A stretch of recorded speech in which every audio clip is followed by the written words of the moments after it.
नमस्कार जय जगन्नाथ हाय सांग माने आज आसते देखा अंजलि हांडी शाल माछ पोईनाड़ी आलू टमाटर झोल है।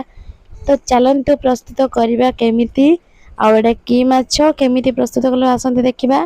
प्रथम देखु यहाँ हूँ जलंग कंटिया माछ। तो ये माछ आसी भल भाव सफासफी करके हलदी लुण प्रतिदिन भली देकी भल भाव मेरिनेट करदेलु। तापर एबे तेल गरम करके कड़ाई माछ को भल भाव भाजीदबा।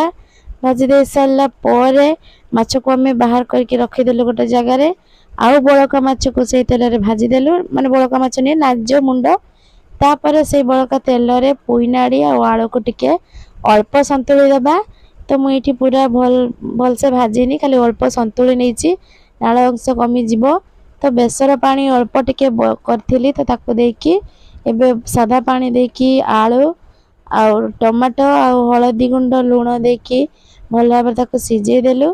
सीझे सारा पर एबे आम अलग कड़ाई तेल सरिष तेल गोटा मसला आउ अल्प किछि पियाज भृसंग पत्र पकईकी भल भाव भाजीदेलु। तापर अदा रसुण पियाज जीरा बेसर को बाटिकी रखी देदेलु।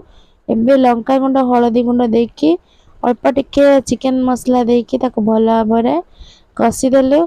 तो देखो ये कषा सरीगला आमर एबे सीझे रखी पोईनाड़ी आलू को अल्प देकी टिके भल भाव कषि देकी एबे आम पानी देदेलु। जी झोल रही आवश्यकतार पानी देली। तो देखो ये आमर कलर भी बढ़िया आसी तरकारी भी फुटिलाणी। एबे आम भाजिकी रखी जलंग कंटिया माछ को देदेबा बा कंटिया माछ को देदेबा। दे सारा पर किसी समय टिके पट सेपट नाड़ीदेबा फुटापी छाड़ीदेबा। तो देखो आमर प्रस्तुत हो गला। एबे आमे बसिलु माछ आ गरम गरम आमे टेस्ट करवा। चलतु केमिति लागुची आ मते लागुची निहाती तरकारी टेस्ट हेतिबा।